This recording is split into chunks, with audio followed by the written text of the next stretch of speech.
Hello guys, welcome to MST academy. So நம்ம அந்த வீடியோவில் என்ன பார்க்க போறோம் அப்படின்னு பார்த்தீங்கன்னா, 6th தமிழ் புக்கில் இயல் 9 தான் பார்க்க போறோம். ஸோ ஆல்ரெடி இயல் 8 வரைக்கும் எல்லா வீடியோஸும் வந்து அப்லோட் பண்ணியிருக்கோம் 6th தமிழ் புக்கில் இருந்து. ஸோ போய் பாருங்க. ஸோ இந்த வீடியோவில் வந்து இயல் 9 வந்து பார்க்கலாம். ஸோ ஃபர்ஸ்ட் ஷெயில் பகுதியில் என்ன கொடுத்துருக்காங்க அப்படின்னு பார்த்தீங்கன்னா, ஆசிய ஜோதி தான் கொடுத்துருக்காங்க. ஸோ ஆசிய ஜோதி எழுதுனது யார் அப்படின்னு பார்த்தீங்கன்னா, கவிமணி தேசிக விநாயகனார் தான் எழுதியிருப்பாரு. சோ ஆசிய ஜோதி எழுதுனது யாரு அப்படின்னு பாத்தீங்கன்னா, கவிமணி தேசிக விநாயகனார். சோ இந்த ஆசிய ஜோதி அப்படின்றது வந்து பாத்தீங்க அப்படின்னா, புத்தரின் வரலாற்றை கூறும் நூல் அப்படின்னு சொல்லுவோம். சோ இதுல என்ன கொடுத்திருப்பாங்கன்னா, இரக்கம் என்பது தலை சிறந்த பண்பு அப்படின்ற மாதிரி சொல்லியிருப்பாங்க. அதாவது ஆஹ் சோ பிற உயிர்களை தம் உயிர் போல் எண்ணி காக்க வேண்டும். அதுதான் சான்றோர் போற்றும் உயிர் இரக்கம் அப்படின்னு சொல்றாங்க. சோ அதே மாதிரி அவ்விரக்கமே மனித குலத்தை வந்து வாழ வைக்கிறது. உலக உயிர்கள் எல்லாம் துன்பம் இன்றி இன்புற்று வாழ வேண்டும் என விரும்பியவர் யாருன்னா புத்தர். சோ அதாவது உலக உயிர்கள் எல்லாம் துன்பமின்றி இன்புற்று வாழ வேண்டும் என விரும்பியவர் புத்தர். சோ புத்தரோட வரலாற்றை கூறும் நூல் தான் எது அப்படின்னு பாத்தீங்கன்னா, ஆசிய ஜோதி அப்படின்னு சொல்றோம். புத்த பிரான் வந்து என்ன பண்ணிருப்பாரு அப்படின்னு பாத்தீங்கன்னா, நள்ளிரவில் அரச வாழ்வை துறந்து அரண்மனையை விட்டு வெளியேறி வந்தாராம். சோ அரண்மனையை விட்டு வெளியே வந்தப்ப சோ ஆடுகள்லாம் கொண்டு போயிட்டு இருந்தாங்க. எதுக்காக அப்படின்னா, பிம்பிசார மன்னனோட யாகத்துக்காக, பிம்பிசார மன்னனின் யாகத்துக்காக ஆடுகள்லாம் வந்து கொண்டு செல்லப்பட்டதாம். அப்ப அந்த நடு இரவுல வந்து பாத்தீங்க அப்படின்னா, நடுல வந்து அடிபட்டு வலியால ஒரு ஆட்டுக்குட்டி வந்து துடித்து கொண்டிருந்ததாம். சோ அதை வந்து புத்தர் என்ன பண்ணார்னா, தம் தோல்ல சுமந்துட்டு இந்த யாகசாலை அடைந்து அங்க மன்னனுக்கு வந்து அறிவுரை கூர்ன மாதிரிதான் வந்து இதுல வந்து என்ன பண்ணிருப்பாங்க அப்படின்னா, இந்த பாடல் வந்து கொடுத்திருப்பாங்க. அறிவுரை கூறி நாடெங்கும் உயிர்கொலையை தடுத்து நிறுத்தினார் அப்படின்ற மாதிரி கொடுத்திருப்பாங்க. சோ நின்றவர் கண்டு நடுங்கினாரே, ஐயன் நேரிலே நிற்கவும் அஞ்சினாரே அப்படின்றது வந்து இங்க யாரை குறிக்குது அப்படின்னு பாத்தீங்கன்னா, புத்தபிரானை வந்து குறிக்குது.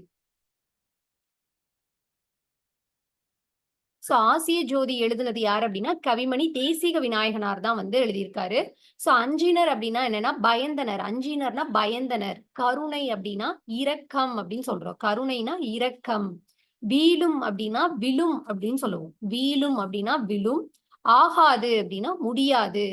ஆகாது அப்படின்னா முடியாது அப்படின்னு அர்த்தமா. நீள் நிலம் அப்படின்னா பரந்த உலகம் அப்படின்னு சொல்றாங்க.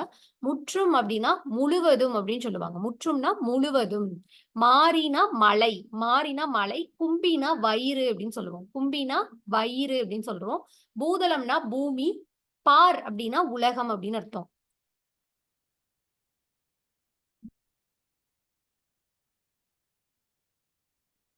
சோ இப்ப இந்த தேசிக விநாயகனார் யார் அப்படின்னு பாத்தீங்கன்னா, 20ஆம் நூற்றாண்டில் வாழ்ந்த கவிஞர் தான் இவரும். தேசிக விநாயகனாரும் 20ஆம் நூற்றாண்டில் வாழ்ந்த கவிஞர். இவர் 36 ஆண்டுகள் வந்து பள்ளி ஆசிரியராக பணியாற்றியவர் அப்படின்னு சொல்றாங்க. சோ தேசிக விநாயகனார் வந்து கிட்டத்தட்ட 36 ஆண்டுகள் வந்து பள்ளி ஆசிரியரா பணியாற்றி இருக்காரு. இவர் வந்து கவிமணி அப்படின்ற பட்டம் பெற்றவர். சோ கவிமணி தேசிக விநாயகனார் தான் சொல்லுவோம். சோ இந்த நூல் வந்து எதை தழுவி எழுதப்பட்டது அப்படின்னு பாத்தீங்கன்னா, ஆங்கில மொழியில வந்து எட்வின் அர்னால்டு எழுதின நூல் தான் லைட் ஆஃப் ஆசியா அப்படின்ற நூல். சோ எட்வின் அர்னால்டு எழுதின நூல் வந்து லைட் ஆஃப் ஆசியா. அதை வந்து தழுவி தமிழ்ல எழுதப்பட்டதுதான் ஆசிய ஜோதி. சோ இந்த ஆசிய ஜோதின்ற நூல் வந்து புத்தரின் வரலாற்றை கூறுகிறது அப்படின்னு சொல்றாங்க. சோ புத்தரின் வரலாற்றை கூறும் நூல் எது அப்படின்னு பாத்தீங்கன்னா, ஆசிய ஜோதி. நேர்மையான வாழ்வை வாழ்பவர் வந்து எல்லா உயிர்களிடத்தும் இரக்கம் கொண்டவர் அப்படின்னு சொல்றோம். ஒருவர் செய்யக்கூடாதது வந்து என்ன அப்படின்னா தீவினை. எளிதாகும் அப்படின்றத பிரித்து எழுத கிடைப்பது என்ன அப்படின்னு பாத்தீங்கன்னா, எளிது பிளஸ் ஆகும் அப்படின்னு சொல்றேன். எளிது பிளஸ் ஆகும். பாலை எல்லாம் அப்படின்றத பிரித்து எழுத கிடைப்பது வந்து பாலை பிளஸ் எல்லாம் அப்படின்னு சொல்லுவோம். இனிமை பிளஸ் உயிர். இனிமை பிளஸ் உயிர். இதை வந்து சேர்த்து எழுதும் போது இன்னுயிர் அப்படின்னு வரும். இதுக்கு பாத்தீங்கன்னா ஈனாதான் ஆன்சர். இன்னுயிர். அப்புறம் மலை பிளஸ் எலாம் அப்படின்னா மலையலாம். சோ இதுக்கு வந்து ஆவண்ணா தான் வந்து ஆன்சர். சோ அடுத்து வந்து மனித நேயம் அப்படின்னு ஒரு உரைநடை மாதிரி கொடுத்திருக்காங்க. சோ இதுல பாத்தீங்க அப்படின்னா, ஆஹ் பிறர் துன்பத்தை தமது துன்பமாக நினைத்து வருந்தும் பண்பினை கொள்ள வேண்டும். இப்பண்பினை கொண்டு வாழ்வோர் வந்து உயர்வு அடைவர் அப்படின்ற மாதிரி சொல்லியிருப்பாங்க. அதாவது என்னன்னா, தமக்கென மனிதனும் வந்து என்னன்னா, தமக்கென வாழாமல் பிறருக்கென வாழ வேண்டும். சோ இத வந்து புறநானூறுல வந்து எப்படி சொல்லியிருக்காங்க அப்படின்னு பாத்தீங்கன்னா, தமக்கென முயலா நோன்றால் பிறருக்கென முயலுனர் உண்மையானே. இந்த தமக்கென முயலா நோன்றால் பிறருக்கென முயலுனர் உண்மையானே. இது வந்து இந்த அடிகள் வந்து எந்த நூல்ல வரும் அப்படின்னு பாத்தீங்கன்னா, புறநானூற்று அடிகள் அப்படின்னு சொல்றாங்க. புறநானூறுல தான் வந்து சொல்லியிருக்காங்க. சோ அதாவது என்னன்னா, அவ்வாறு வாழ்வதற்கு அருள் பொறுமை, பரிவு, நன்றி உணர்வு, இன்சொல் பேசுதல் ஆகியவை தேவை. சோ அவ்வாறு வாழ்வதற்கு என்ன தேவை அப்படின்னு பாத்தீங்கன்னா, அருள், பொறுமை, பரிவு, நன்றி உணர்வு, இன்சொல் பேசுதல் ஆகியவை தேவைன்னு சொல்றாங்க. எல்லா உயிர்களிடமும் அன்பு செலுத்துதல் வேண்டும். அதுக்கு பேர் தான் என்னன்னா மனித நேயம் அப்படின்னு சொல்றோம். சோ அத பத்தி வந்து பாத்தீங்க அப்படின்னா, ஆஹ் சோ சில பேரோட நிகழ்வு வரலாற்று நிகழ்வு மாரி குடுத்திருப்பாங்க. இப்ப வள்ளலார் பத்தி குடுத்திருக்காங்க. சோ வள்ளலார் வந்து என்ன பண்ணியிருப்பாரு அப்டின்னா, சோ இளம் வயதுல வந்து ஒரு நாள் நடந்து வந்து கொண்டிருந்தாராம். அப்ப வந்து ஓய்வெடுக்கிறதுக்காக ஒரு சத்திர திண்ணையில வந்து படுத்திருந்திருப்பாரு. அப்ப வந்து ஒரு திருடன் ஒருவன் வந்து அவர் காதுல கடந்த கடுக்கன வந்து திருடுறதுக்காக கழட்டியிருப்பான். சோ முழிச்சிருந்த வள்ளலார் வந்து தூங்குன மாதிரியே இருந்திருப்பாரு. அதுக்கப்புறம் அவன் ஒரு காதுல இருக்கிற கடுக்கன கழட்டி முடிக்கவும், திரும்பவும் வந்து திருப்பி படுத்திருப்பாரு. சோ இன்னொரு காதுல இருக்கிற கடுக்கனையும் வந்து கழட்டட்டும் அப்படின்னு. அதையும் கழட்டிட்டு அவன் அந்த இடத்த விட்டு போறப்ப, வள்ளலார் சொல்வாரு, "அப்பா இவை 2ம் தங்க கடுக்கன்கள். குறைந்த விலைக்கு விற்று விடாதே. மேலும் ஒரு கடுக்கன் சென்று விட்டால் ஒரு கடுக்கனுடன் நீ சென்றால் உன்னை வந்து திருடன்னு எளிதா கண்டுபிடிச்சிருவாங்க. சோ எனவே தான் 2 கடுக்கன்களையும் நீ எடுத்துக்கொள்வதற்கு வாய்ப்பாக திரும்பி படுத்தேன்." அப்படின்ற மாரி சொல்லியிருப்பாராம். அதை கேட்டவன் வந்து வெட்கி தலை குனிந்தான் அப்படின்னு சொல்றாங்க. அதாவது இந்த மாரி தம் பொருளை கவர்ந்தவரிடம் கூட அன்பு காட்டியவர் தான் யாரு அப்படின்னா வள்ளலார். சோ வள்ளலார் வந்து மக்களின் பசிப்பிணியை கண்டு உள்ளம் வாடினார். அதுக்காக தான் வந்து என்ன பண்ணியிருப்பார் அப்படின்னா, வடலூர்ல சத்திய தர்மசாலையை வந்து தொடங்கி எல்லோருக்கும் உணவளித்தார் அப்படின்னு சொல்றாங்க. சோ அப்ப வடலூரில் வந்து சத்திய தர்மசாலை தொடங்குனது யாருன்னா வள்ளலார் தான். அதே மாரி வாடிய பயிரை கண்டபோதெல்லாம் வாடினேன் அப்படின்னு சொன்னது வந்து வள்ளலார் தான். சோ வாடிய பயிரை கண்டபோதெல்லாம் வாடினேன் அப்படின்றது யாரோட கூற்று அப்படின்னா, வள்ளலாரோட கூற்று தான். வடலூர்ல சத்திய தர்மசாலையை தொடங்கி வந்து எல்லோருக்கும் உணவளித்தார் அப்படின்னு சொல்றாங்க. அதே மாரி அடுத்து அன்னை தெரசா பத்தி குடுத்திருப்பாங்க. சோ அன்னை தெரசா வந்து என்ன பண்ணியிருப்பாங்க அப்படின்னு பார்த்தீங்கன்னா, தொழுநோயால் வந்து பாதிக்கப்பட்டவங்கள வந்து இவங்க வந்து கவனிச்சுட்டு இருப்பாங்க. அதாவது அக்காலத்தில் தொழுநோய் அப்படின்றது ஒரு கடுமையான தொற்று நோயாக கருதப்பட்டது அப்படின்னு சொல்றாங்க. கருணை உள்ளம் கொண்ட அன்னை தெரசா அவர்களுக்கு தொண்டு செய்ய முடிவெடுத்தார். சோ தம் இறுதி காலம் வரை வந்து அவர் பிறருக்காகவே வாழ்ந்தார் அப்படின்னு சொல்றாங்க.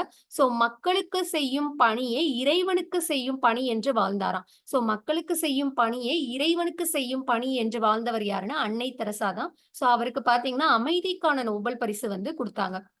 சோ அமைதிக்கான நோபல் பரிசு ஃபர்ஸ்ட் பாத்தீங்கன்னா, அன்னை தெரசாக்கு தான் குடுத்திருப்பாங்க. சோ வாழ்க்கை என்பது நீ சாகும் வரை அல்ல, மற்றவர் மனதில் நீ வாழும் வரை அப்படின்ற கூற்று வந்து பாத்தீங்கன்னா, அன்னை தெரசா தான் சொல்லியிருப்பாங்க. வாழ்க்கை என்பது நீ சாகும் வரை அல்ல, மற்றவர் மனதில் நீ வாழும் வரை அப்படின்றது வந்து பாத்தீங்கன்னா, அன்னை தெரசாவோட கூற்று தான். சோ அதே மாரி மக்களுக்கு செய்யும் மக்களுக்கு செய்யும் பணியே இறைவனுக்கு செய்யும் பணி என்று வாழ்ந்தவர். அவருக்கு வந்து அமைதிக்கான நோபல் பரிசு வந்து குடுத்தாங்க. அதுக்கு அடுத்து அன்னை தெரசாவுக்கு அடுத்தபடியா அமைதிக்கான நோபல் பரிசு வாங்குன இந்தியர் யாரு அப்படின்னு பார்த்தீங்கன்னா, கைலாஷ் சத்யார்த்தி.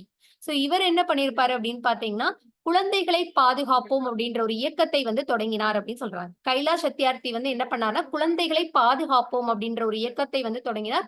இந்த இயக்கத்தின் மூலமா குழந்தை தொழிலாளர் முறையை வந்து ஒழிக்க பாடுபட்டு வருகிறார் அப்படின்னு சொல்றாங்க. கடந்த 30 ஆண்டுகள்ல மட்டும் 86,000 குழந்தை தொழிலாளர்களை வந்து மீட்டுள்ளார். 30 வருஷத்துல மட்டும் 86,000 குழந்தை தொழிலாளர்களை வந்து மீட்டிருக்காரு. உலக குழந்தைகள் கல்வி உரிமைக்காக 103 நாடுகள்ல வந்து 80,000 கிலோமீட்டர் தூரம் நடைபயணம் சென்றுள்ளார் அப்படின்னு மாரி சொல்லியிருக்காங்க. சோ குழந்தைகளோட கல்வி மற்றும் உரிமைக்காக நாடு கடந்து இந்த மாரி பரப்புரையாற்றி வருகிறார் அப்படின்னு சொல்றாங்க. சோ குழந்தைகளை பாதுகாப்போம் அப்படின்ற இயக்கத்த வந்து தொடங்குனது யாரு அப்படின்னு பார்த்தீங்கன்னா, கைலாஷ் சத்யார்த்தி தான். அவர் வந்து என்ன சொல்றாரு அப்படின்னா, குழந்தை தொழிலாளர்களாக மாற்றுவது வந்து குழந்தைகளை வந்து தொழிலாளர்களாக மாற்றுவது அப்படின்றது வந்து மனிதத்தன்மைக்கு எதிரான குற்றம். உலகத்தை வந்து குழந்தைகளின் கண் கொண்டு பாருங்கள். உலகம் அழகானது அப்படின்ற மாரி சொல்லியிருப்பாரு கைலாஷ் சத்யார்த்தி வந்து. உலகத்தை வந்து குழந்தைகளின் கண் கொண்டு பாருங்கள். உலகம் அழகானது அப்படின்ற மாரி சொன்னது யாருன்னா, கைலாஷ் சத்யார்த்தி தான். சோ அடுத்து வந்து புக் பேக் பார்க்கலாம். எல்லா உயிர்களிடத்தும் அன்பு செலுத்துதல் வந்து மனித நேயம் அப்படின்னு சொல்லுவோம்.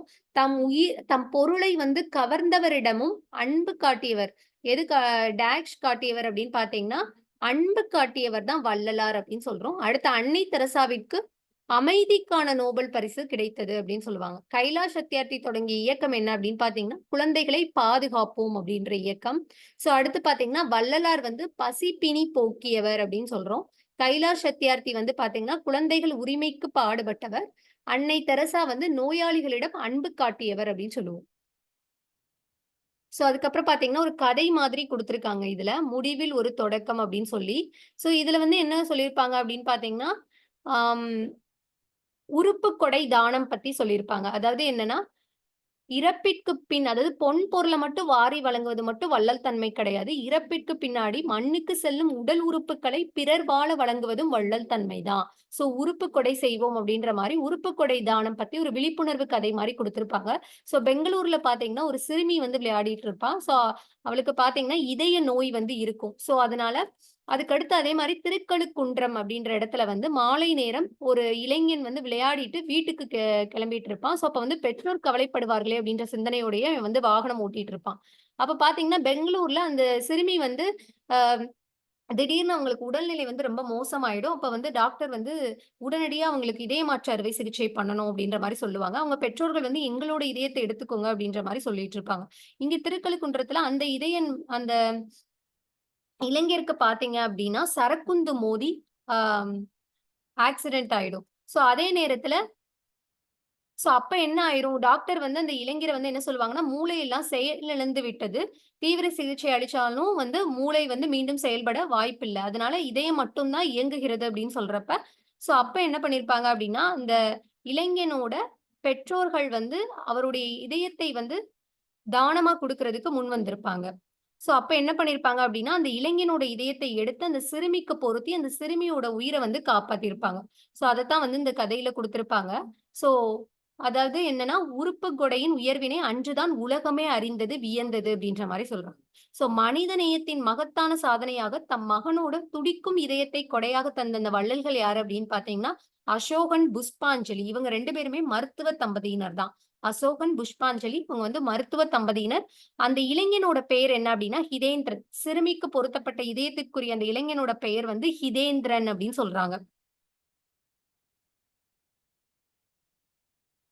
அதுக்கப்புறம் பார்த்தீங்கன்னா, இலக்கணம் அப்டின்னா, அணி இலக்கணம் வந்து குடுத்திருக்காங்க.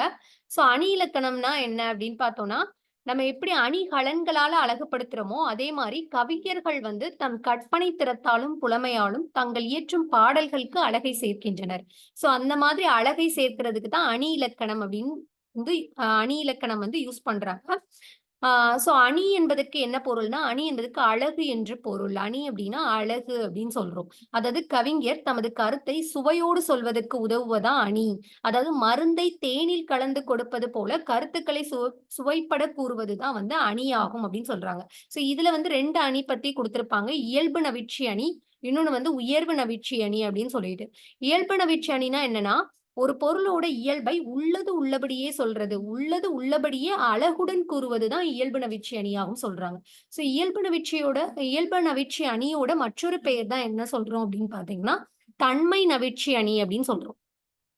இயல்பு நவிற்சி அணியோட இன்னொரு பெயர் தான் வந்து தன்மை நவிற்சி அணி அப்படின்னு சொல்றோம். அதாவது ஒரு பொருளின் இயல்பை உள்ளது உள்ளபடியே அழகுடன் கூறுவது வந்து இயல்பு நவிற்சி அணி. இப்ப இது பார்த்தீங்க அப்படின்னா, "தோட்டத்தில் மேயுது வெள்ளைப் பசு, அங்கே துள்ளிக் குதிக்குது கன்றுக்குட்டி. அம்மா என்குது வெள்ளைப் பசு, உடன் அண்டையில் ஓடுது கன்றுக்குட்டி. நாவால் நக்குது வெள்ளைப் பசு, பாலை நன்றாய்க் குடிக்குது கன்றுக்குட்டி." இது வந்து பார்த்தீங்கன்னா, எழுதினது யாரு இந்த பாடல் அப்படின்னா, கவிமணி தேசிக விநாயகனார் தான் வந்து எழுதியிருக்காரு. இதுல வந்து கவிஞர் என்ன பண்ணியிருக்காரு அப்படின்னு பார்த்தீங்கன்னா, இயல்பா நடக்கிற ஒரு விஷயத்த வந்து அழகுடன் சொல்லியிருக்காரு. அதனால வந்து என்ன அப்படின்னா, இது வந்து இயல்பு நவிற்சி அணி அப்படின்னு சொல்றோம். அதுவே உயர்வு நவிற்சி அணினா என்ன அப்படின்னு பார்த்தோம்னா, ஒரு பொருளோட இயல்பை மிகைப்படுத்தி அழகுடன் கூறுவது. ஒரு பொருளோட இயல்ப இயல் அது வந்து உள்ளது உள்ளபடியே சொல்றது வந்து என்ன அப்படின்னா, இயல்பு நவிற்சி அணின்னு சொல்லுவோம். அதுவே அந்த இயல்பை மிகைப்படுத்தி அழகுடன் கூறுவது தான் உயர்வு நவிற்சி அணி அப்படின்னு நம்ம சொல்றோம். எடுத்துக்காட்டா பார்த்தீங்கன்னா, குளிர்நீரில் குளித்தால் கூதல் அடிக்கும் என்று, வெந்நீரில் குளித்தால் மேலே கருக்கும் என்று, ஆகாச கங்கை அனல் உரைக்கும் என்று, பாதாள கங்கையை பாடி அழைத்தார் உன் தாத்தா அப்படின்னு சொல்லிட்டு, இதுல பார்த்தீங்க அப்படின்னா இயல்பை மிகைப்படுத்தி சொல்லியிருக்காங்க. அதனால இது வந்து பார்த்தீங்கன்னா உயர்வு நவிற்சி அணி அப்படின்னு சொல்றோம்.